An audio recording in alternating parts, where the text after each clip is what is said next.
Welcome to It's Your Dime, a straight talk interview series presented by SchiffGold. I'm your host, Mike Meharry. In this episode, I'll be talking to radio host and preparedness expert, Suzanne Sherman.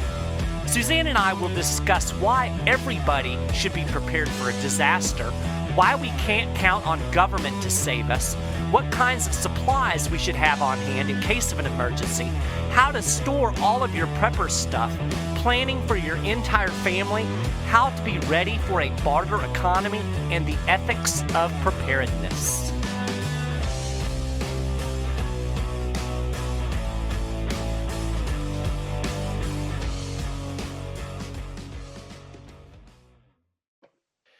Well, thank you for watching It's Your Dime. I am here today with Suzanne Sherman from the lovely state of Utah. How you doing, Suzanne? I'm doing well. How are you, my friend? I'm doing just dandy. I really appreciate you taking the time to be on. We're going to talk today about the issue of preparedness and self-sufficiency. But before we get into all the details, I want to start with a segment that I like to call Who Are You and Why Are You on My Show? Which is basically just an opportunity to kind of introduce yourself, give people your background. And in the course of that, I want you to share with us one thing that has absolutely nothing to do with this interview. So something about you that has nothing to do with the interview at all. Do I start with that one? You can start with whatever you want.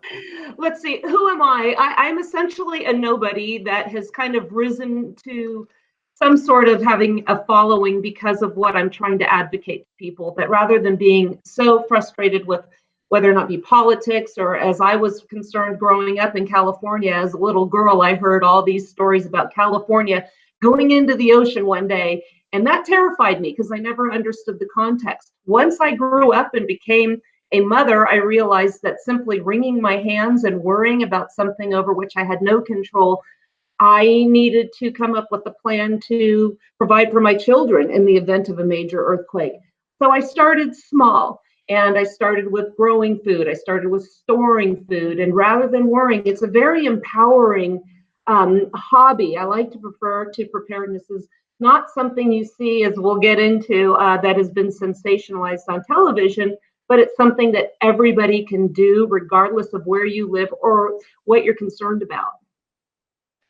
Yeah, you know, it's interesting because when you talk about that, it kind of reminds me of the Stoic philosophy that you see sometimes in Greek philosophy, the idea that you control what you can control and you kind of let the rest of it go. And there's certainly things that we can control, and there's no sense in worrying about things that we can't. So what's going to happen is going to happen, but we can control those aspects that we have, under our control, right? Right. And if we had a major earthquake, couldn't get out of our home in California, well, what did I have? I had food stored up. I had some water put away. I had some alternative means for lighting the house, for cooking our food. You think about these things. Television, reality TV, we have to put in quotes, really is great for ratings, but it doesn't give you a lot of information. In fact, there was a show called Doomsday on National Geographic, and I think it did a tremendous disservice to the preparedness community insofar as it made us look like a bunch of lunatics living in shipping containers and bugging out in school buses with our goats and running around in hazmat suits. It's great entertainment value, and you can even take a little bit of knowledge out of there and find something you might have overlooked. But overall, preparedness is something that can be done very sensibly. It can be done on a budget, and it can actually be a fun hobby. You can invite, you can teach your children about it. And really, this is how people lived, say, 70 years ago. I have friends in West Virginia, for instance, that say, this is what my grandma used to do. She used to put up food. She used to can. She used to prepare for a rainy day. Now we just think, well, if something happens, I'll just run to Walmart for milk and bread. We're 3 days away from empty shelves. So I encourage people to understand that the food, the supplies you think you can get readily at any store at any given time can suddenly become unavailable, either because they can't be delivered from some sort of natural calamity, or because of social unrest or something else. It might not be safe to go to the store. So I tell people, look, there are ways that you can prepare for short-term Let's say power's out, there's something, major storm, you need to bug in for a while, stay safe, power out now. You're looking a little bit longer out.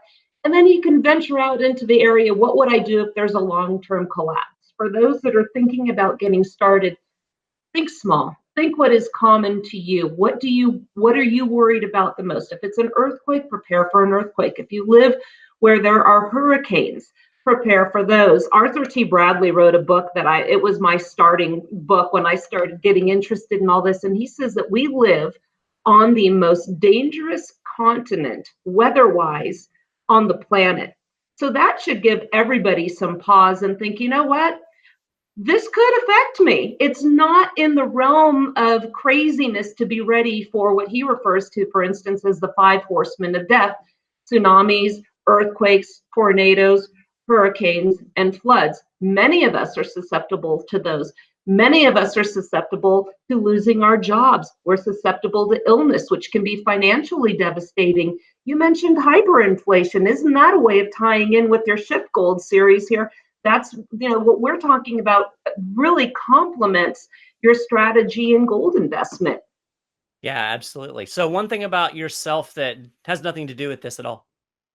One thing about myself, I really believe that, and it's hard to distance this from what we're doing today, but I have really changed as a person from living in California, growing up in the country club life, practicing law in California, huge swimming pool, to saying, you know what? I really think there's more to life than just having all the stuff that impresses other people. If you can simplify, I have just found that that's a key to being much happier. That's me. I've challenged myself time and time again, moving to a place that's remote in the mountains where I had to learn to maintain my own yard, or I've had to learn to plow snow, things that never, ever would have occurred to me doing as much as 10 years ago, and I've done it. So I really encourage everybody to challenge themselves. Yeah, it's cool watching your Facebook feed because you're constantly posting pictures of, well, first off, just the beauty that you live in, and then, pictures of chickens and all of those things. And it is funny, knowing your background as a lawyer from California, it's certainly a change, but you've embraced it with gusto. So that's pretty cool. So you kind of touched on this a little bit, and there is this idea when you say preparedness, or prepper, is sometimes it's used shorthand, that you get this tinfoil hat, kind of nutty, oh, these people are crazy kind of thing. And you have this kind of idea that people are building a bunker so that, when the nuclear holocaust comes, they'll be safe. But as you pointed out to me, that, and you've even alluded to it already, but I'd like for you to go a little bit deeper into it. What are some things that people maybe don't think about that are certainly within the realm of possibility? It could happen today or tomorrow, that would require us, that would necessitate us being prepared. One of the instances that really influenced me was a simple ice storm. It was in Maryland some years back, and we know that there's going to be ice back there. We know we're going to have those storms. Well, what happens to the power lines when you get too much ice on them? They collapse, the power goes out. What did we see on the news everywhere? FEMA, relief, coming in to bring people what? Generators and bottles of water. We see this consistently when we have natural disasters. And it's entirely predictable, and it's entirely preventable to have to use these things and have them given to you by government relief agencies. I had friends that were during Hurricane Florence. Oh my gosh, my generator doesn't work. You have, for instance, with hurricanes, 5 days, if not more, to get ready for that.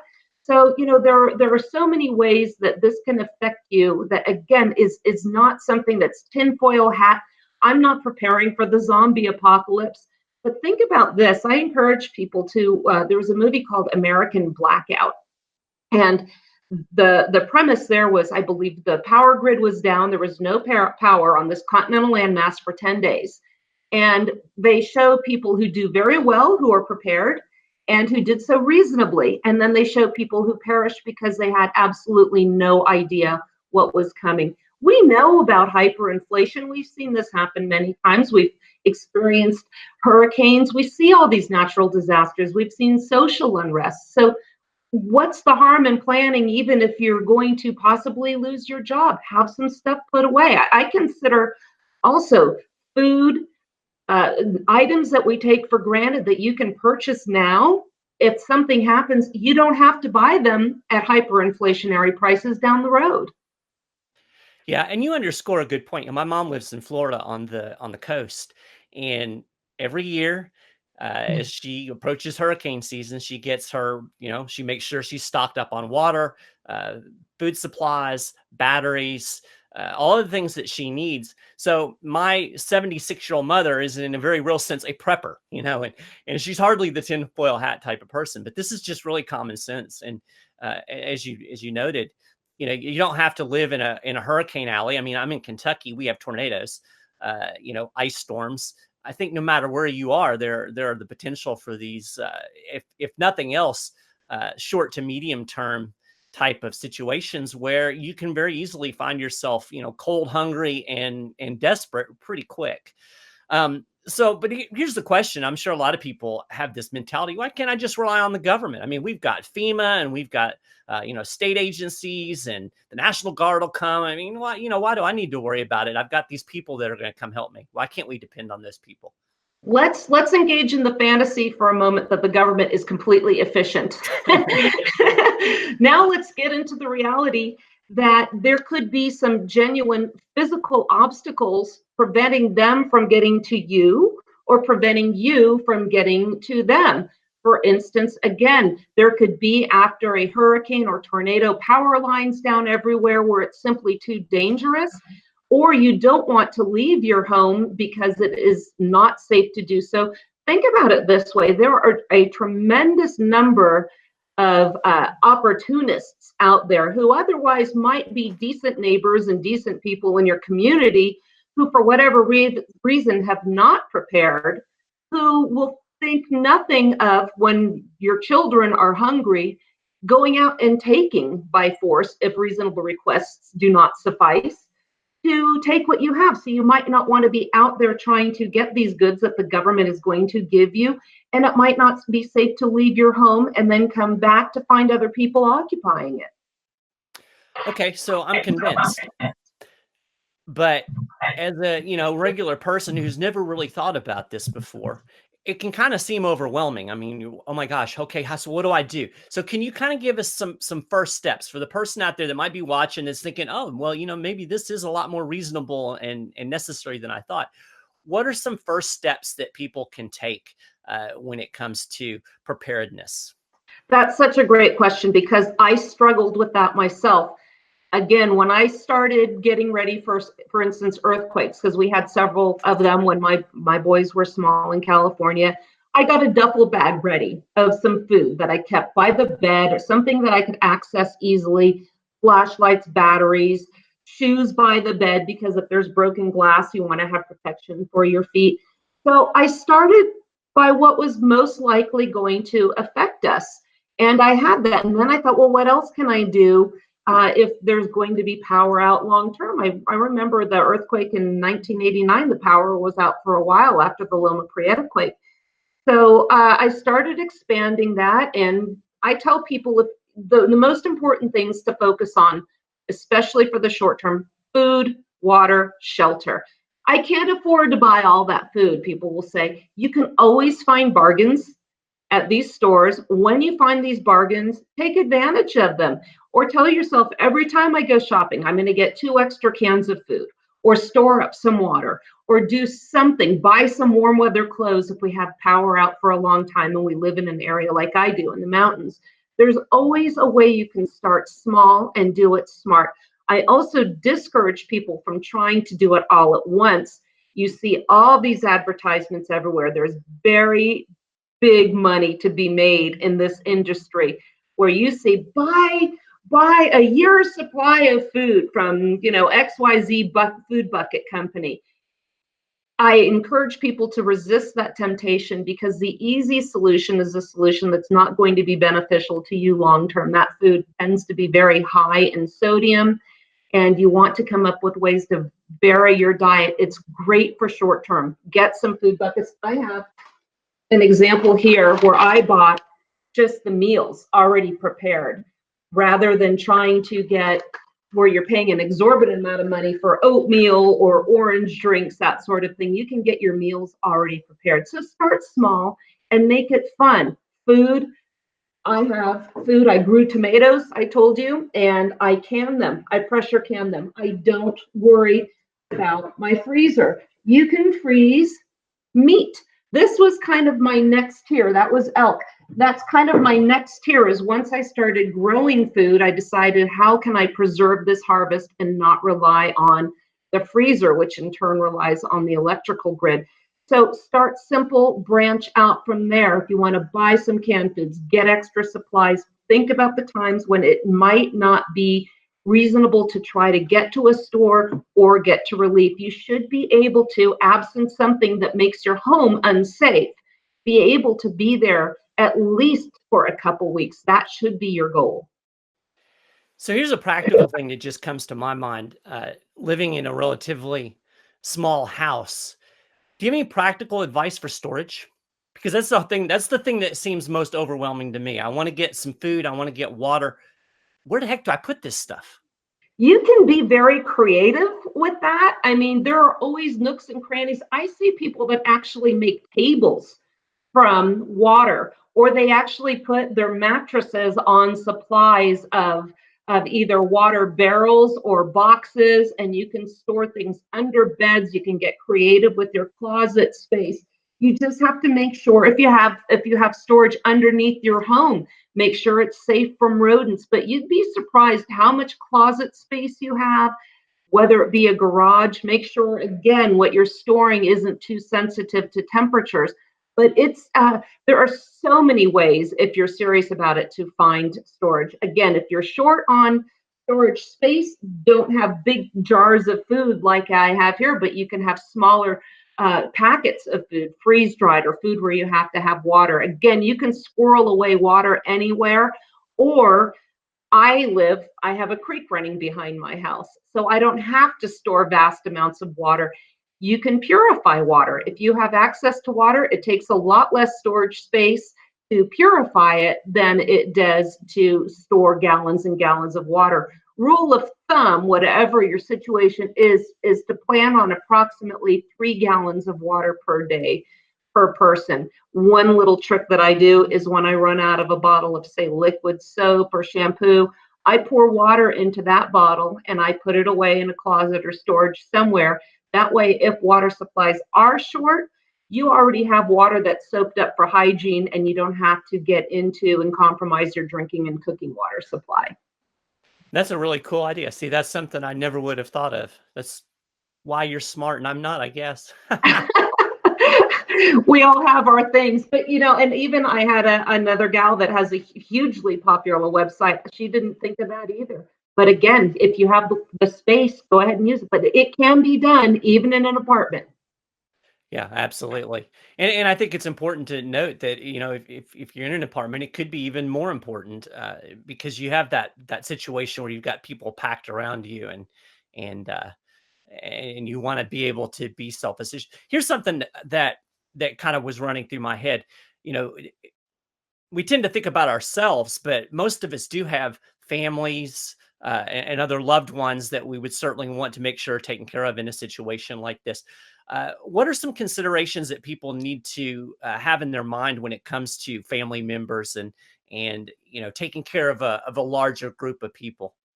That's such an important question. First of all, think about who's under your roof. Who are you responsible that may or may not be under your roof? For your home, I suggest everybody either have a pack or some sort of a go bag or a bucket for each member of the family, keeping in mind what kind of special medications they may need that you can keep in that bucket if you can be mobile, if you have to evacuate. Plan for the special needs of your children. If you have children in diapers, by all means, have extras and have some they can grow into. If you have elderly parents, elderly members of your family you need to take care of, people that have medical issues, stock up on extra supplies for them that they may need. Reading glasses is something that we don't think about. Think about the items that you're really going to miss that you might not be able to get, and get extra ones on. these little Walmart reading glasses. I stock up on those all the time. Think about long term, get more powerful magnification as time goes by. Think about also family that might not be living under your roof. Here's a really, fortunately, it worked out okay, but during Hurricane Matthew, I heard a dispatch call to 911 from a woman who was calling from out of that immediate area about her elderly parents. Father was in a wheelchair, couldn't get out of it, obviously. The mother was calling 911 from on top of her kitchen counter. It's flooding here, and I can't get my husband out of his wheelchair. What do we do? And the dispatcher said, we're not sending anybody to get you. This goes back to when you said, why can't I just rely on the government? This is as clear an example as I can give you of a life or death situation, and the government says, we cannot help you. Ultimately, you have to rely on yourself, because if the government does fail you, your survival is ultimately your responsibility. Your children's survival is your responsibility. Why would you farm that out to somebody?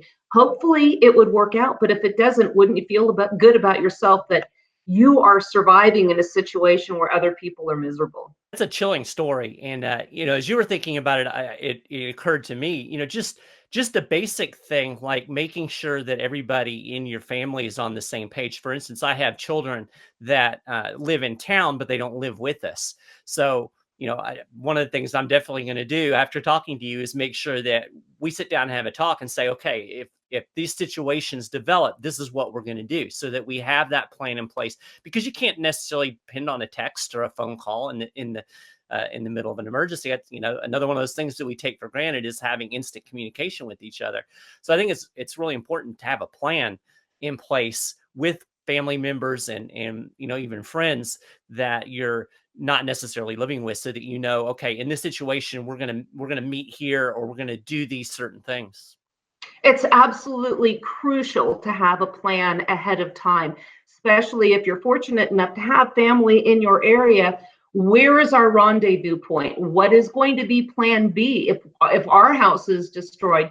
Do you know the roads to get back and forth from one place to another? What if the roads are out? Do you have alternative means? And you might not be able to rely on your navigation systems. So know your area very well. Know what areas you're going to need to avoid. Again, what they call PERSEC, personal security, is going to be very important there. You might also have to consider, what about family members that aren't on board with this, who all of a sudden will be very much on board when they need what you have. So you might consider planning for them and thinking, okay, I know that they're not going to have food. I better store up on extra food for my family. And as you branch out from that, we come into some very ethical considerations. What about the people that are not prepared? How much can you help them? And at what point does helping them become a violation of what we call OPSEC, operational security, where now you are vulnerable and people know in your community that you have food and they feel like they're entitled to it. It's amazing how people will cease to get along when their neighbors are starving and they know you have food, and you need to keep it for your own family. So we have some ethical considerations there as well. Yeah, I want to get into that ethical aspect of it here in just a second. One of the things that I've written some about, and I actually do have some knowledge on, is just the fact that we've talked about hyperinflation. We saw in Greece where they basically had a financial crisis.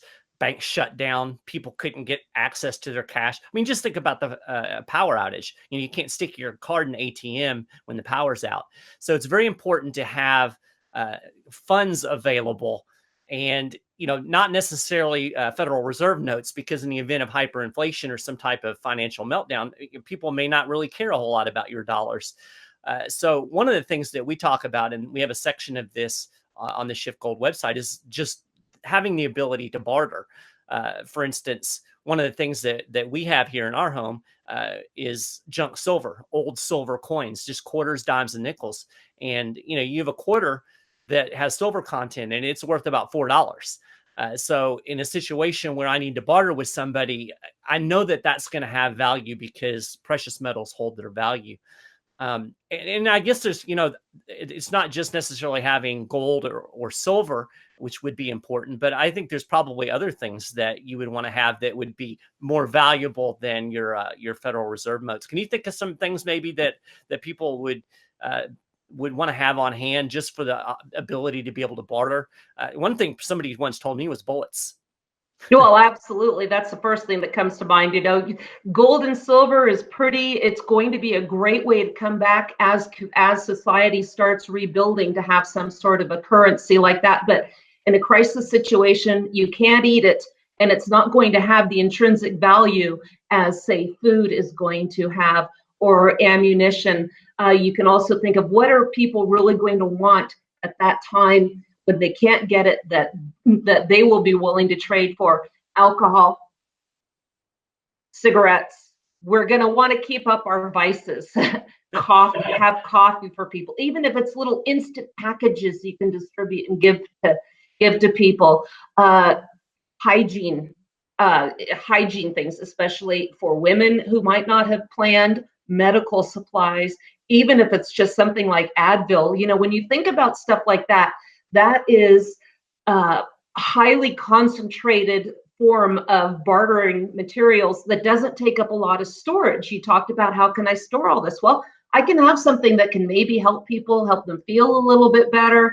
And so think about things like that. Even if you have old coats, I used to donate all the old things that I had.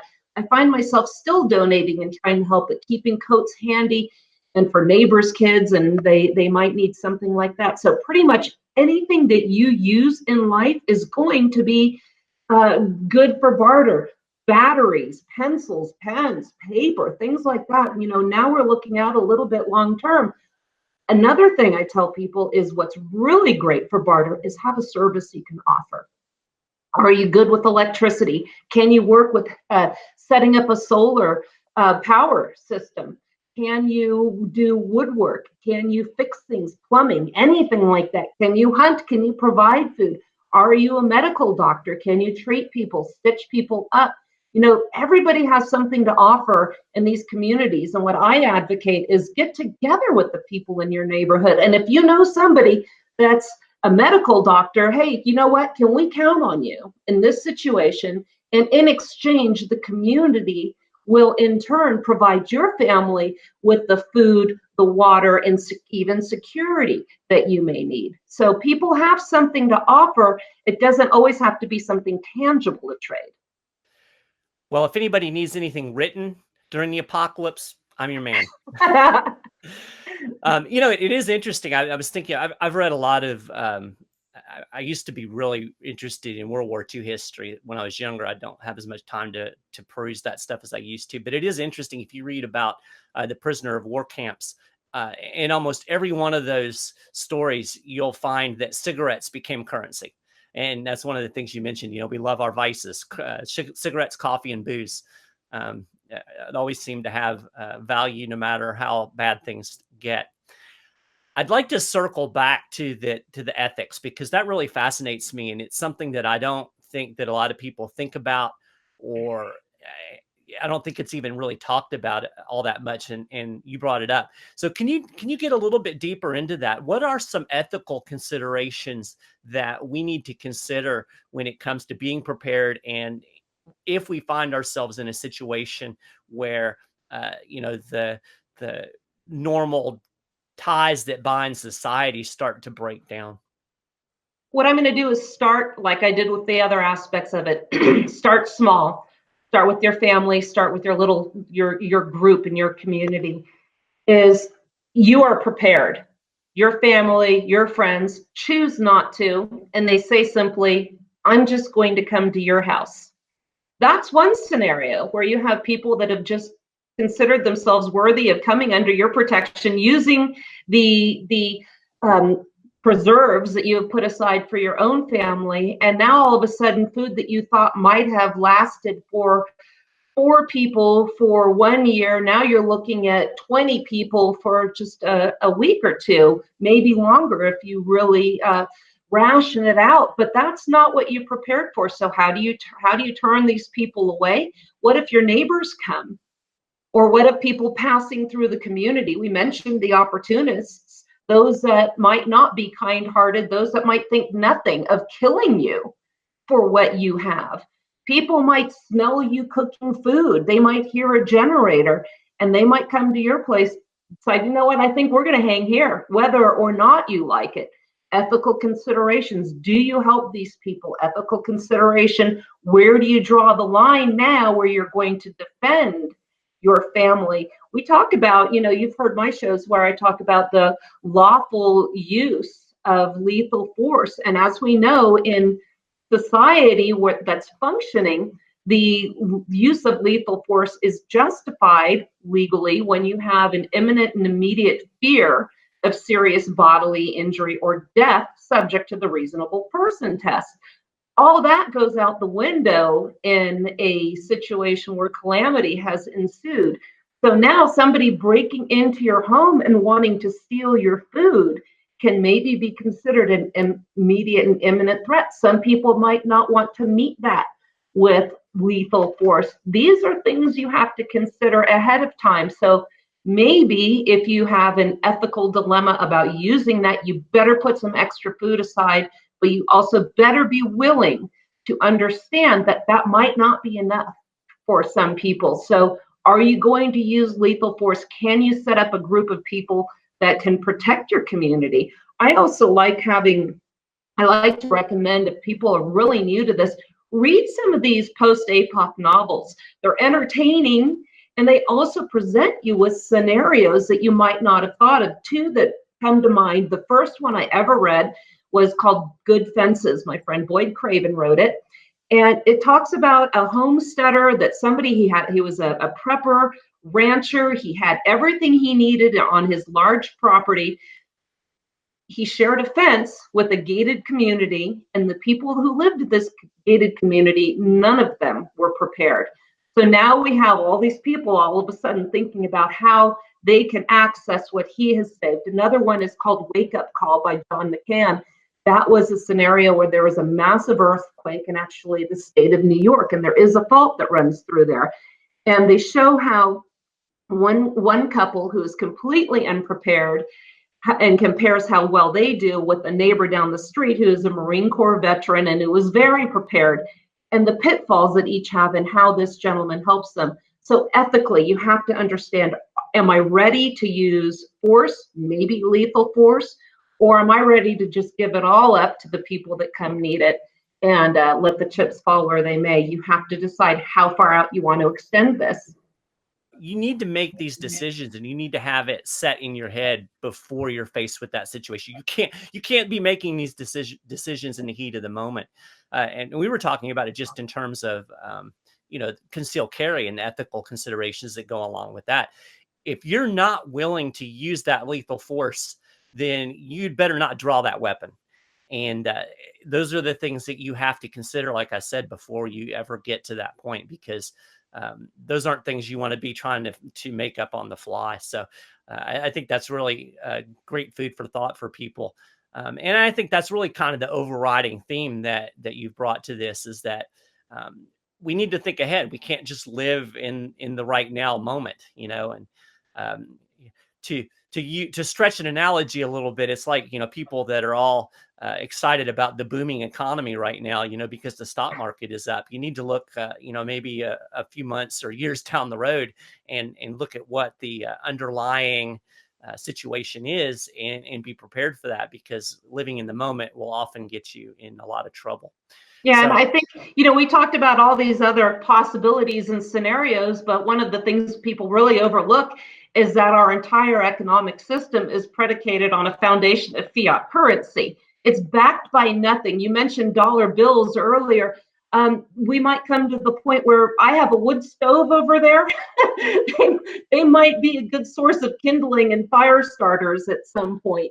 So, it's good to have some cash on hand, but if there's something that's really critical and acute, it might not have any value to people whatsoever. I really don't want that cash, but hey, I'll take that car whether or not you want to give it to me. So these are things we have to think about. I don't think people realize the savagery that will ensue. And I don't know why they don't, because we've seen this before with the riots. We've seen people turn not only to their very best, but to their very worst. Look what happened in Louisiana with Hurricane Katrina. In one scenario, we had neighbors working together and forming communities, barbecuing. I have friends that lived there. And another, we had people that went into that big coliseum. The doors were locked, and the worst of society imaginable ensued. So prepare for both. Absolutely. Well, that's fantastic. I really appreciate what you've brought to the table, and I think this is kind of a different interview than I've done before, and I think it really will really give people good things to think about and chew on. I've got one more question for you. I'm springing this one on you. I asked this question to everybody that I interview, and I actually already know the answer because I've edited some of your work. But I always ask people, when you're typing, do you double space after every sentence? I'm trying so hard to get out of that habit. Well, bless you for trying, because I've told a couple of people they can't come on the show anymore. Because awareness is the first step. Listen, one thing, I don't want to end this on the sour note of, the death and doom and gloom and destruction of society. Think about what's going to affect you the most. Get your family on board as best you can by making it fun for them. If you have small kids, get a muddy in the garden. Let them garden. Let them, if you have kids that like carrots, let them pull that food out of the earth. I'm such a believer that this lifestyle of being prepared is not only good for a natural disaster, but it's also just good for your soul. It's a fun habit. Canning, it's my favorite prepping hobby. It can be a hobby that you can enjoy with your friends and family that will hopefully never be needed, but if you do need it, it's there, and it can be really fun. It doesn't have to be scary. It's something that people should share with each other. Don't be quiet about it. The more people that are aware of how fun it can be, how useful it can be, the safer we're all going to be if something happens. It's beyond just preparedness for a disaster. This is really a lifestyle of self-sufficiency, of being able to take care of your own family, being able to take care of your community. Part of this is knowing your neighbors. And these are all things, like you mentioned, that go back, for generations and generations. This is how people lived. And it's really just a modern occurrence that we're completely dependent on all of these government organizations and all of this technology. So, I think in a way, what you're talking about is really getting back to our kind of human roots as being a real society, as opposed to everything being this political circus that we live in all the time. So yeah, and I think also, speaking of politics, we have to look at the role that the political circus is playing in what we call our health care. And as the government takes it over more and more, we have seen from other countries in the example they're setting, the worse our care is going to be. So one of the things I consider to be a form of preparedness and money in the bank is being in good health. If you're smoking, if you got your bad vices, if you're really overweight, if you're out of shape, just stop. If you're eating a lot of junk food, just stop, because at some point it's going to be very difficult to manage healthcare. If you have diabetes or heart or lung issues, start now. Clean up your diet, grow your own food, be self-sufficient, because when I'm 80 or 70 years old, if I live that long, I don't want to be dependent on government-sponsored healthcare. I want to live as long as I can and not have to rely on that and medications. So that's something people need to think about. Before we close out, I want to give you the opportunity to share any social media, or I know you have have your own show that you do. So share all of the great places that you can find Suzanne Sherman on the web, on social media, and how can people get in contact and follow what you're doing. I really appreciate that. Some friends of mine and I, we started a little radio network called the Cerberus Radio Network. We talk a lot about politics on there, but on my show also, the Wasatch Report, I try to combine preparedness and politics so people understand. I try to bring in kind of two groups. I have my prepper followers, and then I also have my political people. If I can get the two combined and have this one bank of knowledge, boy, we can learn from the mistakes that have been made politically. We can survive the turmoil going through that. And my goal is hopefully we can arise from the other side of what might happen better than we were when we got into it. I'm also starting with a friend of mine. We don't have a name for it yet, but a homesteading, preparedness, self-reliance website as well, to give people, particularly those that are curious and want to know more, a common sense approach to getting started and living a more self-reliant lifestyle, because I am really the firm believer that self-reliance is the key to liberty, and that's a mission that we both pursue, both with your work at the 10th Amendment Center, this with SchiffGold. Ultimately, being prepared, being able to do this is how we're going to maintain our freedom. Absolutely. What's the website for your radio network? Cerberus Radio Network, and it's on Facebook. We're on SoundCloud and YouTube as well. CERBERUS. And are you on the Twitter? I'm on Twitter, Cowgirl Esquire, COWGIRLESQ. Cool. Well, I really appreciate you taking the time. I think, like I said, I think this has been great information. You did a fantastic job of getting people's taste buds whetted. Everybody go out there and start getting prepared. Yeah. Thanks again. Thank you. All right. Bye-bye.